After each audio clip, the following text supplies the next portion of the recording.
இப்ப ஜீவா வந்து இந்திய எதிர்ப்பை பத்தியும் பேசினாரு.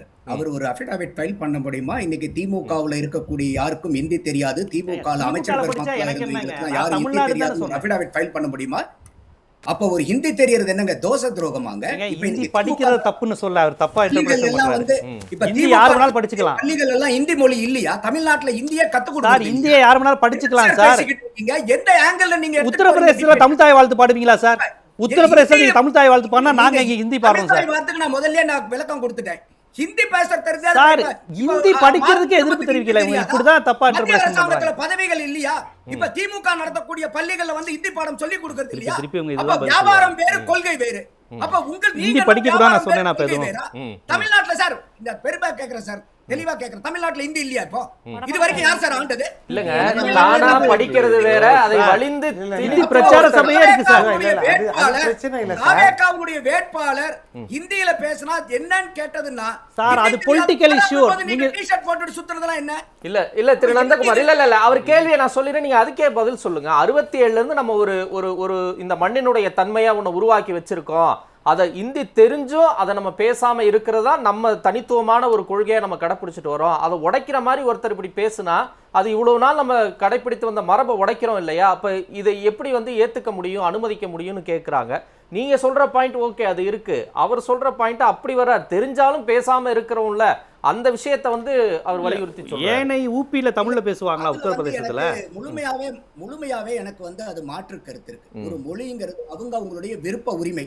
வேணும்னா படிக்கலாம், வேண்டாம்னா போலாம். திராவிட முன்னேற்ற கழகத்துல இருக்கக்கூடிய இருக்கிறவங்க நடத்தக்கூடிய பள்ளிக்கூடங்கள்ல ஹிந்தி கிடையாது. நீங்க அதெல்லாம் வந்து எங்களுக்கு கொள்கை தான் முக்கியம், வியாபாரம் முக்கியம் இல்லைன்னு நீங்க இதுவரைக்கும் தமிழ்நாட்டுல ஹிந்தி வழி கல்வியை நீங்க கொண்டு வராம இருந்திருந்தீங்கன்னா, ஹிந்தி பாடத்தை கொண்டு வராம இருந்தீங்கன்னா நீங்க சொல்றது நியாயம். அடுத்தது ஐயா பொன்வில்சன் சொன்னாரு ஓட் ஷேர்னு. இப்ப ஓட் ஷேர்ல பாத்தீங்கன்னா அவங்க தான் அதிகம் 35%. சீட் ஷேர்ல பாத்தீங்கன்னா 108. அதுக்கப்புறம் இருக்கிற திமுக 59. அதுக்கப்புறம் இருக்கக்கூடிய அண்ணா திமுக 47. அப்ப ஓட் ஷேர்ல பார்த்தாலும் அதிகமா அவங்க தான், சீட் ஷேர்ல பார்த்தாலும் அதிகமா அவங்க தான். அடுத்தது வந்து காமராஜர் கிட்ட வந்து காமராஜர் அவர்கள்ட்ட ஆலோசனை அண்ணா வாங்கின மாதிரி இன்னைக்கு வந்து விஜய் அவர்கள் போய் ஐயா ஸ்டாலின் கிட்ட ஆலோசனை வாங்கணும்னு சொல்றாரான்னு எனக்கு புரியல. இன்னைக்கு மக்கள் வந்து வாக்களிச்சதே இருக்கக்கூடிய செஞ்ச ஆட்சி சரியில்லை, அவங்களுடைய நடவடிக்கை சரியில்லைன்னு தான் கொடுக்குறாங்க.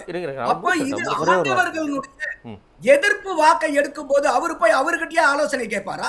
அப்ப அந்த ஆலோசனைகள் பிரகாரம் நடந்த அரசாட்சி சரியில்லைன்னு தானே சார் இன்னைக்கு விஜய கொண்டாந்து உட்கார வச்சிருக்காங்க. ஒரே ஒரு விஷயம், நந்தகுமார் வந்து இப்போ விஜய் வந்து விமர்சிக்கிறாரா வாழ்த்துறாரா தெரியல. ஏன்னா விஜய் என்ன சொல்றாருன்னா, அவருடைய 9வது பக்கத்தில் தேர்தல் அறிக்கையில் படிக்கிறேன், இருமொழி கொள்கை பாதுகாப்பு, ஒன்றிய அரசு புதிய கல்விக் கொள்கை மூலம் திணிக்க முற்படும் மும்மொழி கொள்கை திட்டத்தை தமிழ்நாட்டின் மொழி பாரம்பரியத்தையும் கல்வி தரத்தையும் கடுமையாக பாதிக்கும். எனவே இருமொழி கொள்கை தான் எங்களது கொள்கை. 3வது மொழி எந்த வழியில் வந்தாலும், அது எந்த மொழியாக இருந்தாலும் அதை எதிர்ப்போம். சரி நந்தகுமார் சொல்லுங்க. இப்போ தாவேகாவுடைய வேட்பாளர் இன்னைக்கு இருக்கக்கூடிய மந்திரி அவங்க பேசின அந்த இந்திக்கும் இப்ப ஐயா பொன்வில்சன் சொல்லக்கூடிய அந்த வாக்குறுதிக்கும் ஏதாவது சம்பந்தம் இருக்கா? கண்டிப்பா இருக்கு சார். ஏதாவது சம்பந்தம் இருக்கா? அப்ப திமுக இருக்கிறவங்க ஹிந்தி பேசும்போது பூரா அப்ப நீங்க 3வது மொழி கொள்கை ஏத்துக்கிட்டீங்களா? என்ன சார் அப்ப பேசிக்கிட்டு இருக்கோம்? கேக்குற கேள்வியே புரியலையா உங்களுக்கு? இல்ல புரியாத மாதிரி நீங்க நடிக்கிறீங்களா? நீங்க ஹிந்தி படிக்க தமிழ்நாட்டுல எங்க தடை இருக்கு? யார் தடுக்கா? எந்த கட்சி தடுக்குது? எங்களுக்கு ஹிந்தி தெரியாதா? ஹிந்தி பேசலையா நீங்க? எங்களுக்கு ஹிந்தி தெரியறனாலயே இவரை மத்திய அமைச்சர் ஆக்கணும்லாம் நீங்க கேட்டது இல்லையா? என்ன நிலைப்பாடு இது? அடுத்து இறை நம்பிக்கை பத்தி பேசுறாங்க, ஆண்டவனை பத்தி பேசுறாங்க. இன்னைக்கு தாவேகா ஆண்டவன் மீது ஆணையாகன்னு நீங்க உறுதிமொழி எடுக்கிறாங்க. இதே வந்து திராவிட முன்னேற்ற கழகம் இருந்தா அதை செய்ய மாட்டாங்க. அதுக்காக திராவிட முன்னேற்ற கழகத்துடைய மரபை தாவேகா பின்பற்றணும்னு யாராவது எதிர்பார்ப்பாங்களா? தமிழக வெற்றி கழகத்தினுடைய ஆட்சி திராவிட முன்னேற்ற கழகத்தினுடைய 2.0 இல்ல. கனவுலகத்திலிருந்து வெளியே வாங்க. இப்ப ஆட்சி மாறிடுச்சு. இன்னும் இது 2.0 மாடல் ஆட்சின்னு நினைச்சுக்கிட்டு நீங்க பேசிக்கிட்டு இருக்காதீங்க. மக்கள் மாறிக்கிட்டு இருக்காங்க, மக்களுடைய சிந்தனை மாறிக்கிட்டு இருக்கு, அரசியல் பார்வை மாறிக்கிட்டு இருக்குது. இன்னைக்கு இளைய தலைமுறையினர்கள் பறந்து விரிந்து ப்ராக்ரசிவ் அண்ட் இன்க்ளூசிவ் பாலிடிக்ஸ் இருக்கணும்னு விரும்புறாங்க.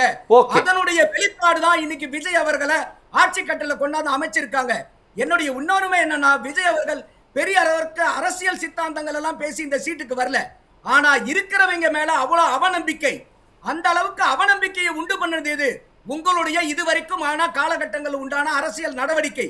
அப்ப திருப்பி அவங்க கிட்டே போய் ஆலோசனை கேளுங்க. அவங்க வச்சுட்டு இருக்க மரபியை நீங்களும் ஃபாலோ பண்ணுங்கடா. என்ன சார் வித்தியாசம் இருக்க போகுது ரெண்டு?